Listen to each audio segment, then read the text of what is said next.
How's it going, everybody? Welcome back to another episode of the Touche Football Podcast. It's been a minute. It's been a long time.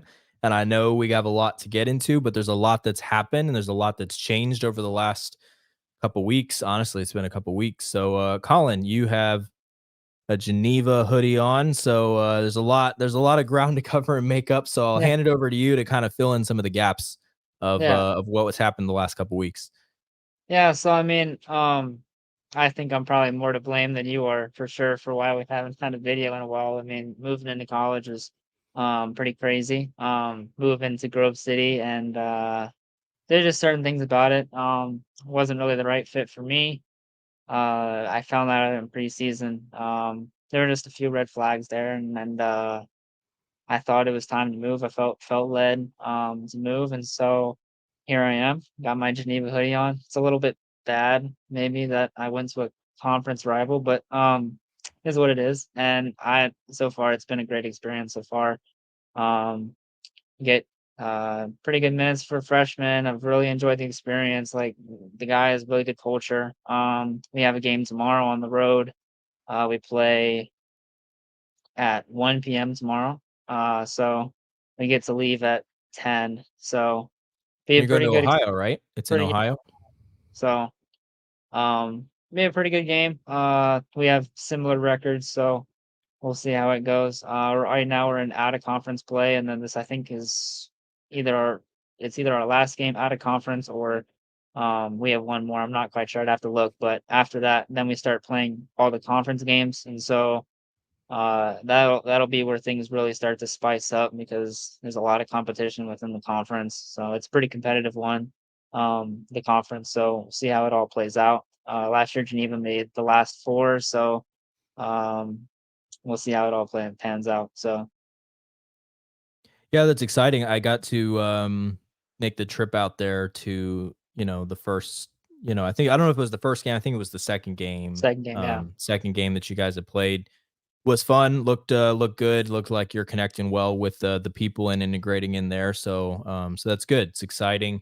And yeah, hopping into those conference games is it's going to be that's where they really count, right? It's the big right. ones. So it's good to get those initial games under your belt, but I'm sure you're excited to get into the juicy matchups. Speaking of getting into the juicy matchups, we have a lot of a lot of ground to make up. There's been a lot that's happened in the Premier League, in the Champions League. We had the draw. We know what the groups look like. We've got games coming up this week. We've got games coming up in a couple hours.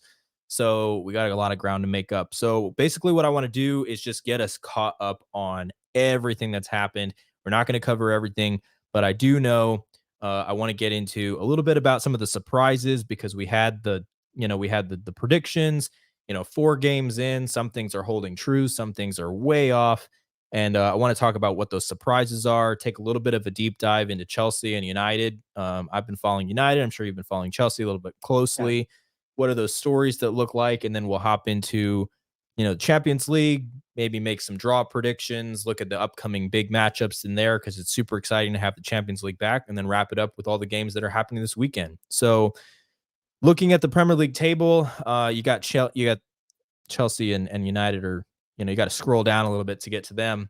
Um, I had City winning the league. Right now, that's looking great. They're sitting on top with 12 points. Tottenham not holding true to what you thought is currently 3 wins Yeah. out of 4 and a draw, no losses so far under the Ange Ball era.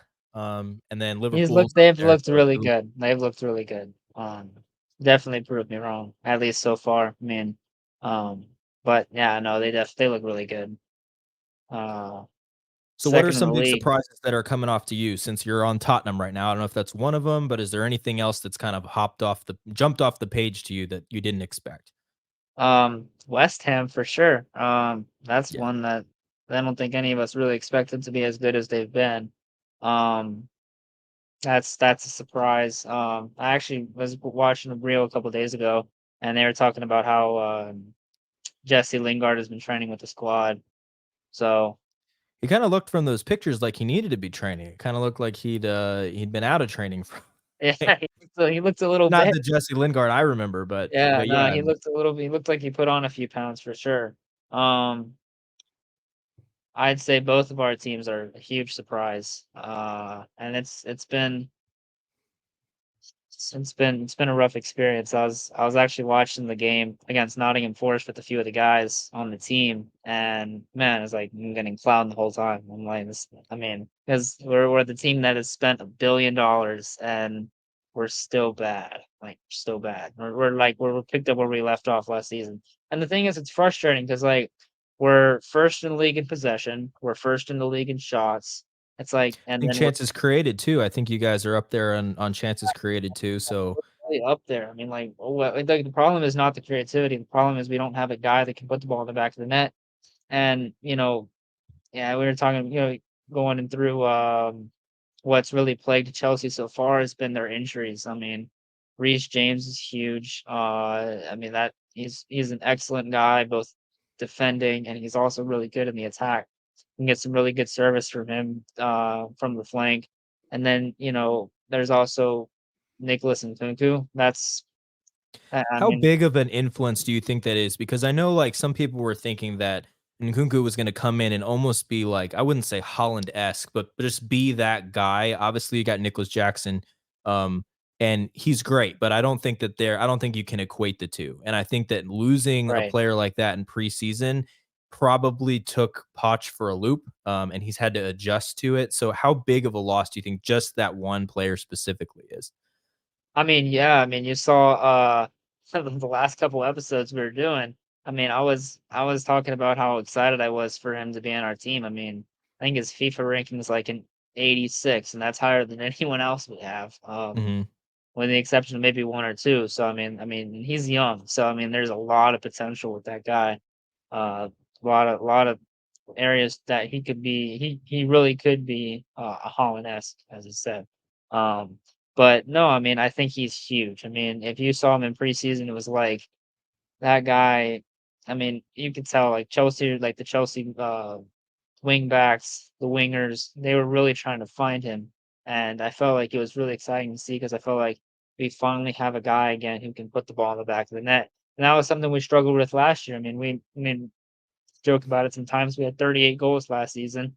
And, when you can't score a goal against 10 men West Ham, or we only scored one, and it was like we needed to get the result, and we lost 3-1 to a man down West Ham, and then we lose to Nottingham Forest, and it's just like these games are games that we really should win. And obviously, like I pointed out, we had games where right now in the Premier League we're first in all these categories, but we're 12th in the league, and we're 12th in scoring, and it's like because we can't just not having that guy that can put the finishing product, the final product in the back of the net.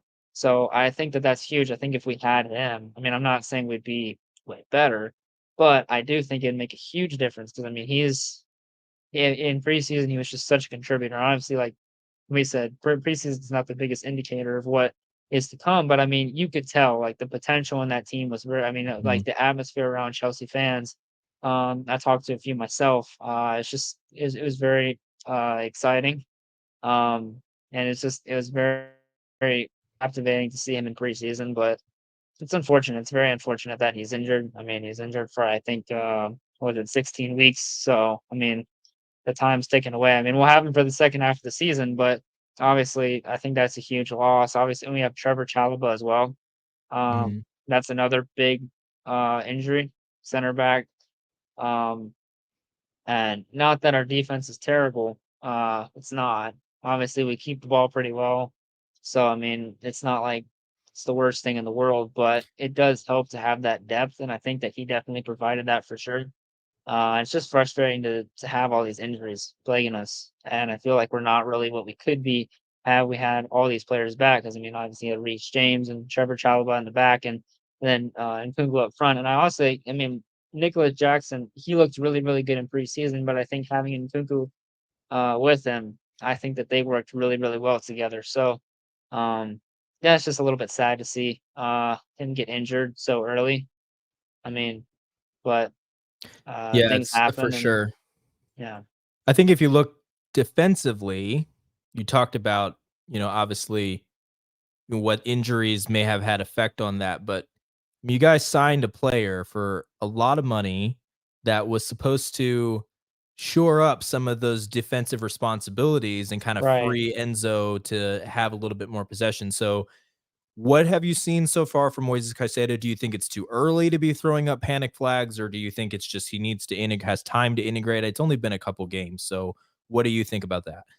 So yeah, I mean, and again, that was something I pointed out in the last episode we had where it was like I was so excited to have him as well. I was like, man, this guy is like he's really gonna uh boost the midfield. I mean, like you Mm, said, he's gonna be great to work with Enzo. And that was just gonna be a great connection in the midfield. And then it just I mean, I think it's too early to say that that's a I flop agree. signing. Because I Mhm. mean, obviously it takes time for him to feel like he's gained that confidence. I mean, confidence is huge as a player. I'm speaking from experience, it's huge. And so I think that it's hard for it's also hard because I mean it's like it's like equated to Harry Maguire. You know, Harry Maguire probably would be better if it wasn't for how much hate he gets. You know what I mean? That can play a big It's been a big talking it can point this demor week, actually. Yeah. yeah, I mean, it can demoralize a player's confidence, and now even more so with him. So I mean, I think it's just it's frustrating to see. I mean, when we played Nottingham Forest, it was like I think that game was y- particularly bad when I watched. That was the yeah, we worst of were the 3. I mean, when talking to other guys, and if there's one thing that they really harped on me, it was like, man, like your team signed this guy for 110 million pounds, and it's like he's contributing more to the other team than he is for our team. So it's like, yeah, that's always going to be difficult. But I think there's a lot of time left in the season. And I mean, obviously, he came off the bench for when we played West Ham and conceded the penalty kick. And then against Nottingham Forest, he was the reason why they scored the goal. And it was like, you know, I mean, he's making mistakes, but I think that it's so early that, Mhm. and he's young too. I mean, it's just so like you're trying to integrate him, you're trying to work him in slowly.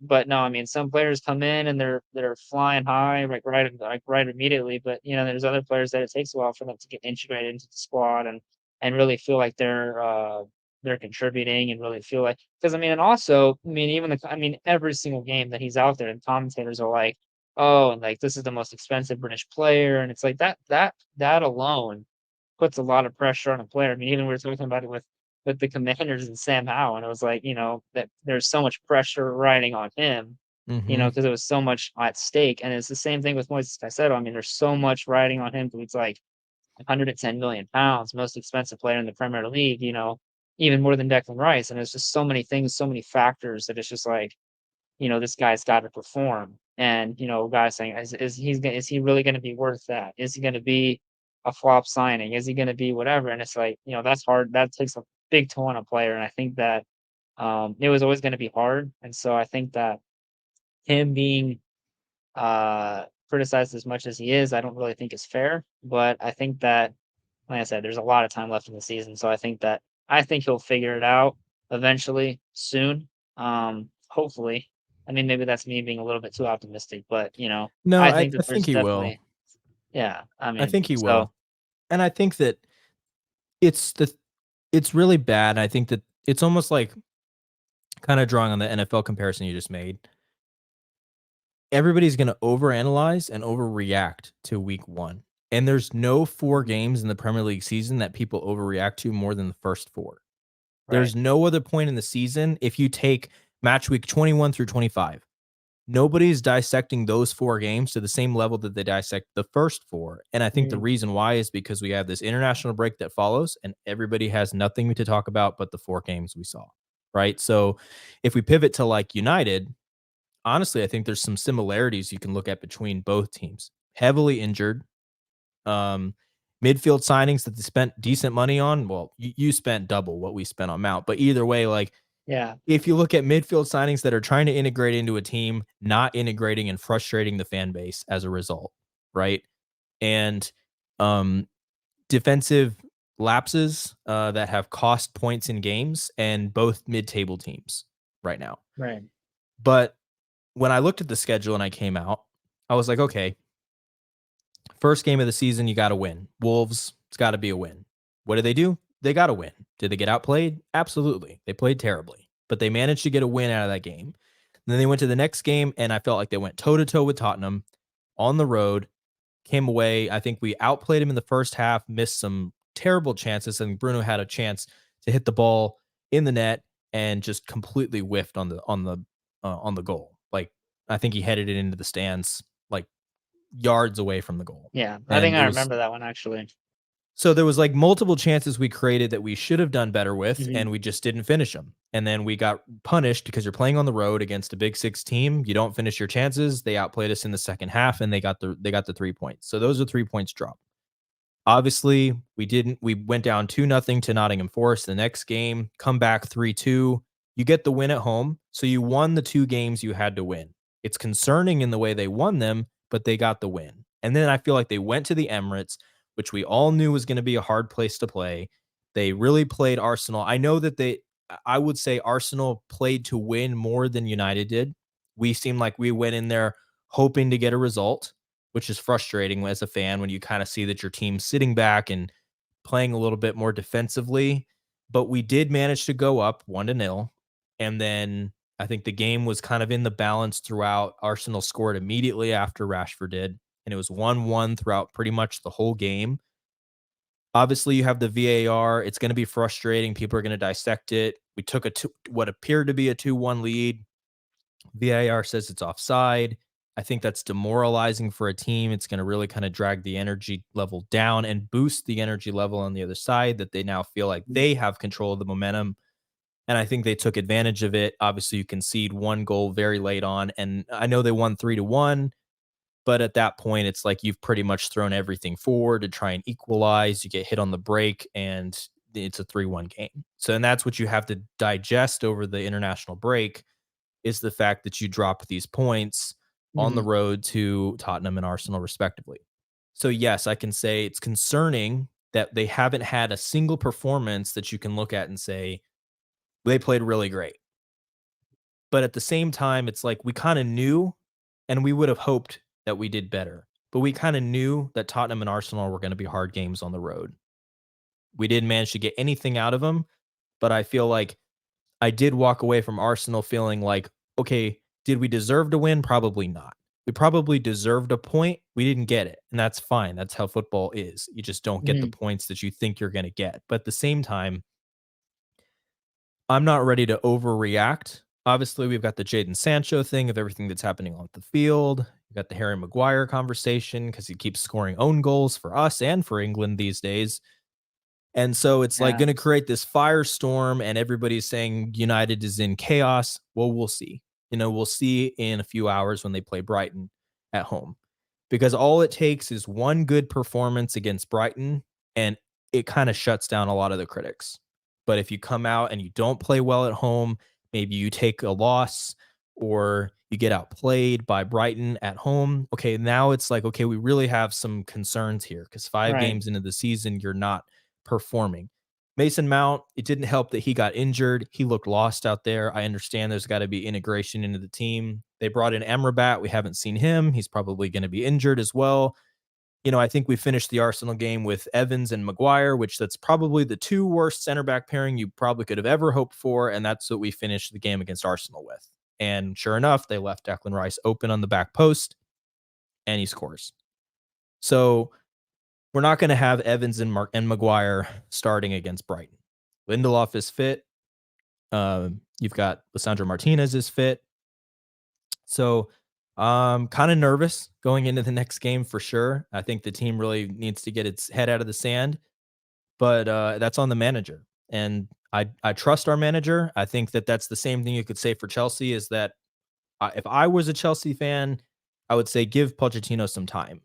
He's Mhm. basically managing a bunch of kids and guys that would most likely not be starting because there are players that are injured. So I think it's kind of a wait and see thing. I said Right. from the beginning, I felt like Man City was going to run away with this thing. And so far, it looks like that's kind of sticking to course. Um, Arsenal need to do better. They honestly, we were 1 millimeter of an offside decision away from us having the Mhm. same conversation about Arsenal, right? And it's fun to say, obviously, I know a lot of people like to poke fun at Chelsea, like to poke fun at United. We all did it. We all banter these other teams, but I would say all it took is just 1 millimeter of a difference, and Arsenal would be the team that we're talking about. Why are they dropped points? I think they dropped points to Fulham, and then they would have respectively lost or dropped points at home to Man United. And at that Right. point, you're saying they've only got what, 6 points or 7 points on the season.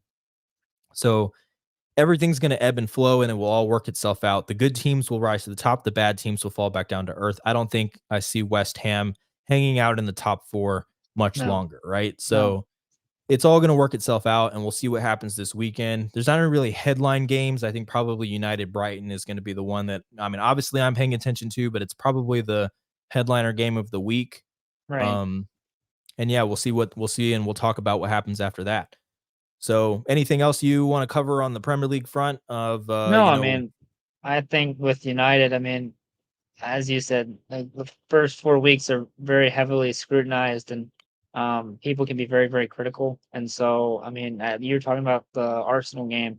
I really do think, as you said, it's a game of margins, and I think that if that offside call hadn't have occurred, I think that Arsenal would have lost that game. Because I mean, if United get the goal there, it's 2-1. You're going into the last still got 10, Maguire and 15 Evans at minutes. center back. So, and there True, was true. 10 minutes But of added time. So, I think as you said, not having not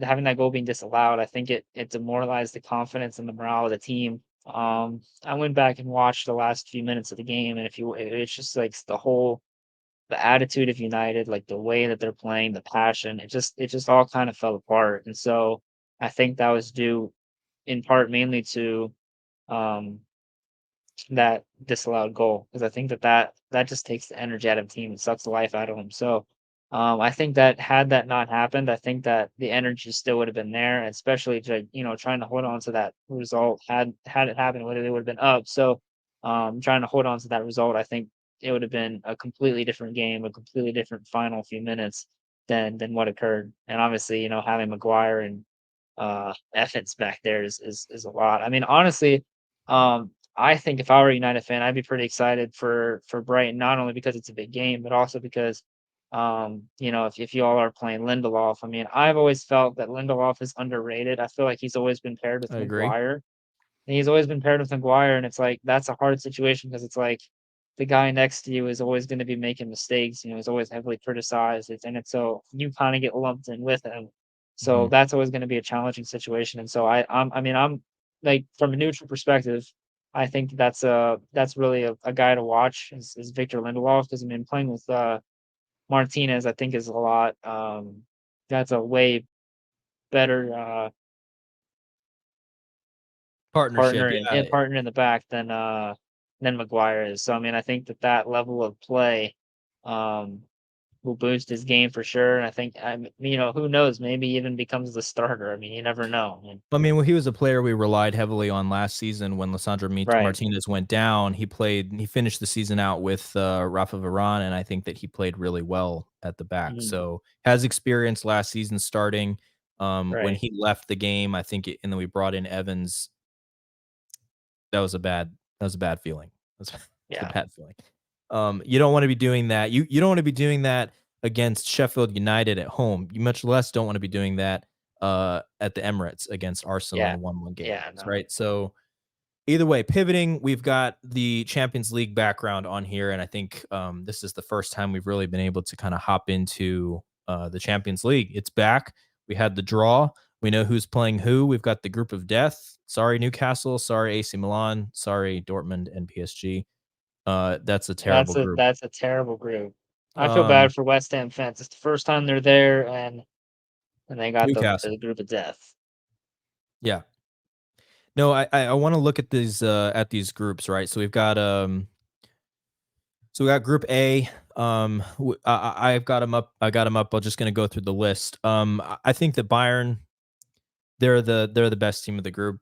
I say that as a United fan. They're the team of the group. They should progress. I don't see any reason why they shouldn't.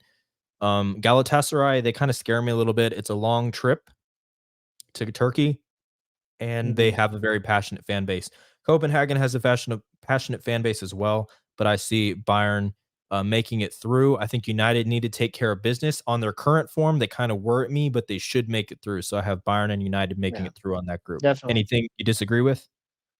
Yeah, I mean, like you said, I mean, Galatasaray is a really good team. They got a really passionate fan base, but I agree. I think Bayern won the group, and I think United finished second.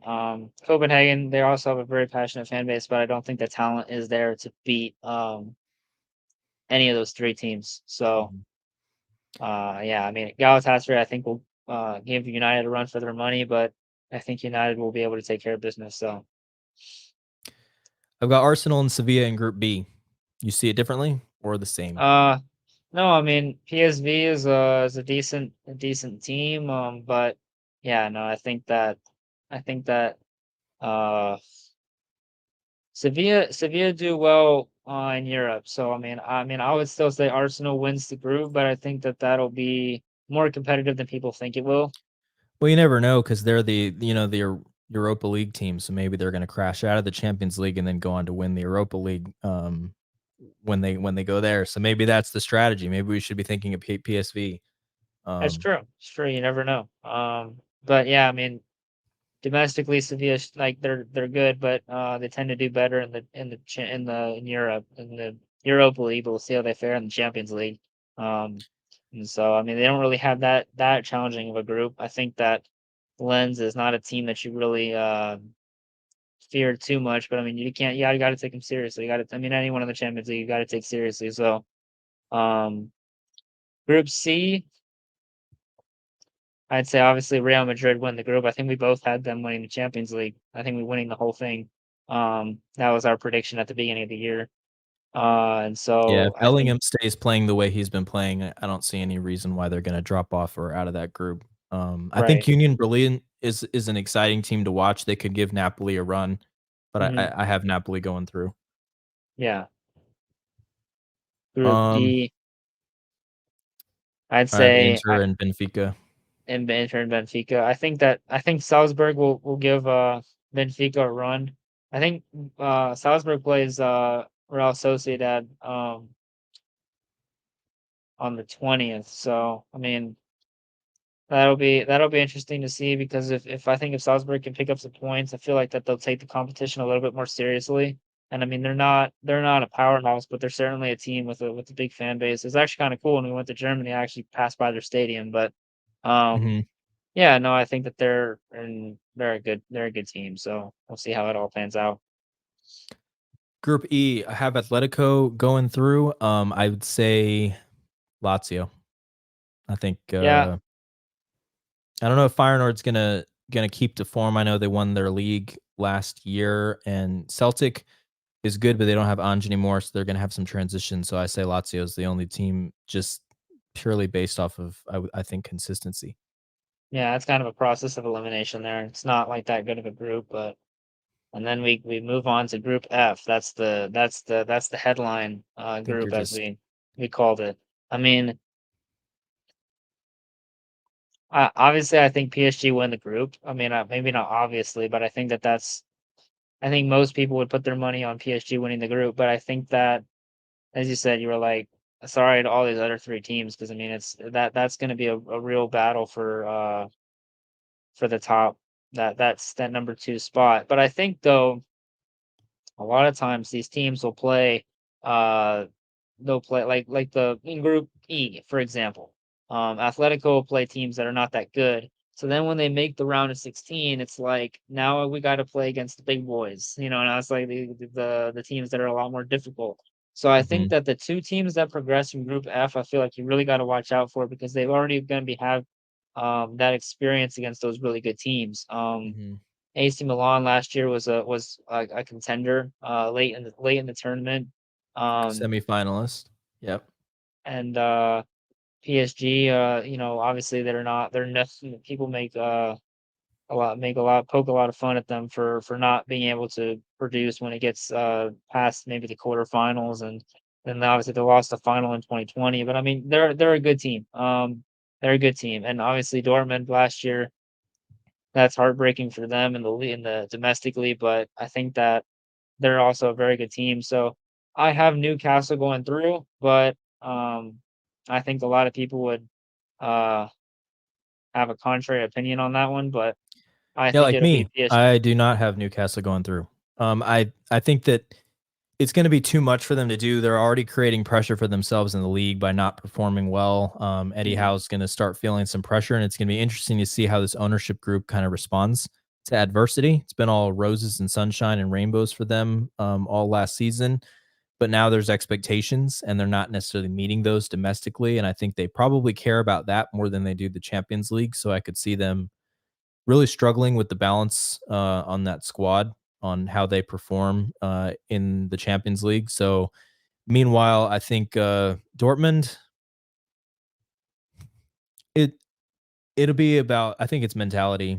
They had everything to play for, and they didn't play well to close the season last year. I would have Milan going through. I think they've done enough. Pulisic's looked all right. They've got the experience. So I have PSG and Milan going through, and I would say for PSG, lots of like they've had a lot of transition. We've seen Neymar's gone, obviously Messi's gone, and so you got Luis Enrique, who is pretty much the only reason why I say that they are the head and shoulders favorite because I trust their manager. But they've got really good players. I think Ramos is a great player. And they brought in some, if you just then look at the number of players they brought in, and I think that maybe they might struggle initially, especially with these harder games. And all it takes is for them to drop points, to a Dortmund or a Newcastle, and they'll be right in the thick of everybody else. So, That's what I'm that's kind saying. of I mean, you said PSG is going through a lot of transition. So I mean, obviously, I think that towards the end of the group stage period, I think that they'll be flying high, flying colors. But I think that with Newcastle, I think that I just think that if they can pull a result against the PSG that's still trying to gel as a team, um, I think that that'll be huge. And I think that it just takes one result like that for them to feel like, I mean, it really just I like you said, they're probably gonna take the domestic success more, with more importance than the Champions League. But at the same time, I feel like if they see like they can get a result against a team like PSG or something like that initially when PSG are still trying to gel as a team, then I feel like they would put a little bit more importance and put their eggs more in the Champions League basket. Than they would domestically. I mean, maybe I'm wrong on that, but I do think that they'll at least contend for that second spot. I don't think they'll be a team that's miserably sitting in fourth. So, I mean, we'll see. We'll see. all right. And with all due respect to groups G and H, I mean, we're just going to say City and Barcelona. I mean, it's literally like City is playing with young boys, right? You could pretty much call all the other three teams they're playing against young boys because it's just going to Yeah, be men against boys out there. And then yeah, it's a joke. and then Barcelona, I have Porto going through. I think Shakhtar Donetsk is an interesting team, and obviously look at everything happening with Ukraine. I don't know how that's going to kind of play into it, but but yeah, I still have Porto going through just on quality. So, but yeah, if you're Yeah, Barcelona and you're Man City, you feel good about your groups. As far as the upcoming games, I think United Bayern kind of highlight the first round of games that kick off this week. It's a big game for us, honestly. There's a lot of pressure, especially depending on what happens tomorrow in the Brighton for game. If that sure. doesn't go Yeah, well, there's going to be loads of pressure going into Munich. If you're able to get a good result, I think that a good performance against Bayern, I don't think anybody's expecting United to go in there and win. But if you can play them well, maybe even get a result, I think that your narrative of your season completely changes in the span of just maybe 4 or 5 days. So it's a big week for United. Um, so yeah, I think that's going to be, the headline game to look at. And then if we look at the other ones here, I have it pulled up. As far as like what matches we have, I think Milan, Newcastle, Paris, and Dortmund. Those are the two big ones. Group F is going to be a highlight game every time. You know, yeah. doesn't matter who's playing who. Well, going back to United, I think a couple weeks ago, I think you were even talking about this one and saying like you had Arsenal, and then when you had Brighton, and then you have Munich, and that's a that's a tough 3 games. So, and I think at the time you were like, I'd be happy if we came away with 4 points. Well, you're at 0 right now. So, I mean, I think that if you can get a result against both teams, I think that that's huge. I mean, I'd say if you guys could pick up a win against Brighton, I don't think it's at all unfair to think that you guys could at least pick up a point against Munich. So, especially if you guys can start to find your footing in the season, and build off, have something to build off of. So, um, I'm gonna yeah, be no, real I think pissed if that, Harry Kane scores. I'm gonna be real upset.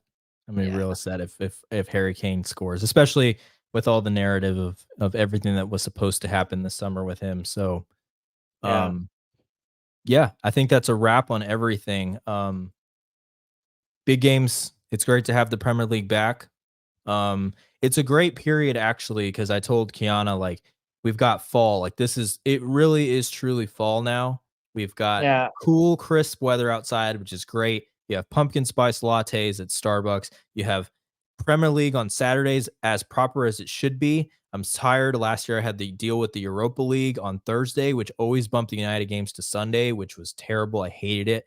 Now yeah, I have them playing on Saturday, so my weekends are glorious as I have Saturday's Premier League, NFL's back on Sunday. It's a big week for the Commanders. Not going to get into them, but it's a really important week. yeah. We Kiana need and to her win. family are all from Colorado, so games against the Broncos are really important for personal reasons, but also for the narrative of just our Yeah, season. we've got a guy on my team that's from Colorado, so I'm gonna maybe see if he wants to watch the game with me. We'll see. I don't know. We'll see how it goes. Yeah. I know they're the favorite, but we'll see how it goes. But anyway, think we covered everything that needs to be covered in the episode. So Yeah, you got a early morning, you got to kick it off with the trip out to Ohio. the So I'll bus let you ride get to to that. Ohio. Yeah, I was hoping it was gonna be closer. I looked up the distance and I was like, "Oh, that's like an hour away from you." I was hoping it was gonna be a little closer because Ohio's not that far away from us, but I was like, Yeah, "There's no it's way." Basically, it's definitely a lot closer to PA than it is to Illinois. So yeah. So, but anyways, yeah, I'll let you get to it. It's been fun. If you made it all the way to the end of the video, we owe you a soda. Thank you so much for sticking with us through this gap period. But I think we're getting settled in now, and should be able to pump out some content. We'll react to these games as they happen this weekend. So yeah, we'll see you in the next one with some Premier League reaction and maybe some Champions League reaction from this week. So Colin, take it easy, and I'll catch you guys in the next one. all right.